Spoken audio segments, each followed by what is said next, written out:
नमस्कार दोस्तों, आप सभी का मैं YouTube channel Ahuja all in one solution में बहुत-बहुत स्वागत है। आप सभी का बहुत-बहुत शुक्रिया इतना प्यार देने के लिए, सपोर्ट करने के लिए, जॉइनिंग करने के लिए और मुझे यहाँ तक पहुँचाने के लिए। आप सभी का बहुत-बहुत धन्यवाद वन्स अगेन। सो दोस्तों, आज हम जिस टॉपिक पे बात करने वाले हैं वो टॉपिक है लाडली योजना रजिस्ट्रेशन बाय बर्थ, यानी कि बचपन से ही जब से बच्चे का जन्म होता है तब से लाडली योजना का लाभ कैसे उठाया जा सकता है।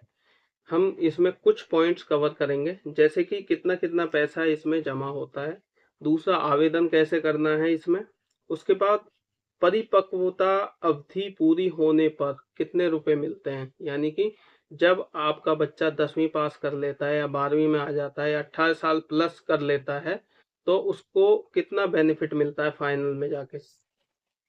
उसके बाद दोस्तों लाभ लेने के लिए आवश्यक दस्तावेज क्या-क्या हैं? ये सारे पॉइंट्स आज मैं कवर करूंगा। तो इसी के साथ मिलते हैं Ahuja all in one solution में। प्लीज़ इसको ज़्यादा से ज़्यादा लोग लाइक शेयर और कमेंट करें। सो दोस्तों स्टार्ट करते हैं पहले पॉइंट से कि आपके बच्चे जब रजिस्ट्रेशन करवा लेते हैं तो कितना कितना पैसा मिलता है, स्टार्टिंग में कितना मिलता है। अगर आपका बच्चा अस्पताल में जन्मा है तो उसको लगभग 11,000 रुपये की एक राशि मिलती है रजिस्ट्रेशन कराने के बाद। उसके बाद अगर आपका बच्चा होम डिलीवरी है, यानी कि घर पे पैदा हुआ है, तो आप पंजीकरण करवाने के बाद आपको 10,000 रुपये मिलने चाहिए। उसके बाद कक्षा 1 में प्रवेश लेने पर सहायता राशि कितनी मिलती है, कक्षा 6 में सहायता राशि कितनी मिलती है, 9वीं और 10वीं पास करने पर और 12वीं कक्षा में प्रवेश लेने पर इन सब में 5-5 हज़ार रुपये आपके बच्चे को मिलते हैं। तो अगर सेकंड पॉइंट की बात करें तो सेकंड पॉइंट है कि आपको कैसे अप्लाई करना है या आप लोग कैसे अप्लाई कर सकते हो। ऑफलाइन भी अप्लाई कर सकते हो और ऑनलाइन भी अप्लाई कर सकते हो। अब ऑफलाइन के लिए कैसे करना पड़ेगा, आपको इसके ऑफिस जाना पड़ेगा। ऑफिस जाने के बाद वहाँ से एक फॉर्म आता है, वो कलेक्ट करके और जो जो डॉक्यूमेंट्स वहाँ बताए जाते हैं उनके बताए अनुसार आपको वो डॉक्यूमेंट्स लगा के वहाँ जमा करना होता है। उसके बाद आपका पंजीकरण सक्सेसफुल होने पर ये पैसा मिलता है आपको। उसके बाद दोस्तों अगर ऑनलाइन की बात करें तो ऑनलाइन में आप ई डिस्ट्रिक्ट पोर्टल है उस पे जाके अपना रजिस्ट्रेशन करवा सकते हैं, साइबर कैफे में जाके या किसी भी ऑनलाइन शॉप पे जाके।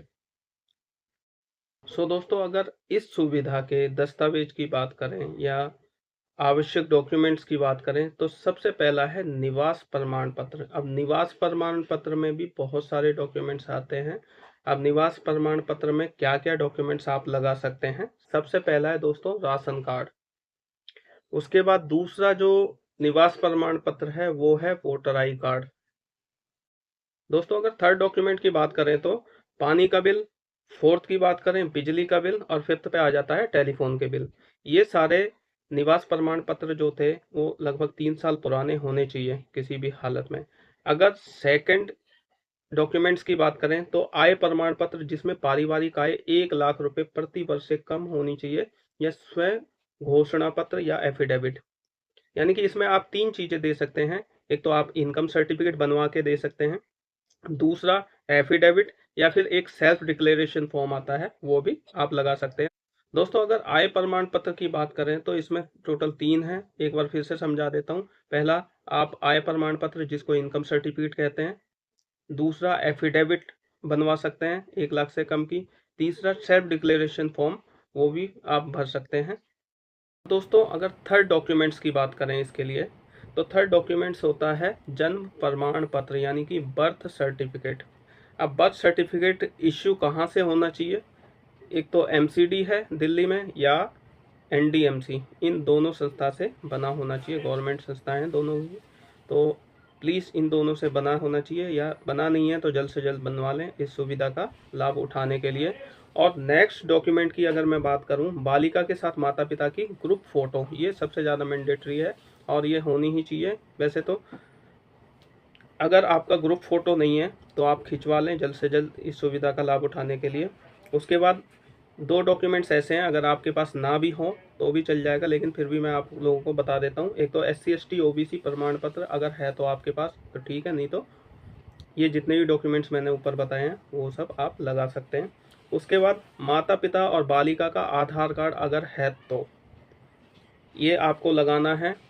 आज के टाइम में तो वैसे आधार कार्ड मैंडेटरी है, तो आप लोग आधार कार्ड बनवा लें, क्योंकि आने वाले टाइम में और भी सुविधाओं का लाभ उठाना चाहते हैं तो ये बनवाना ज़रूरी है।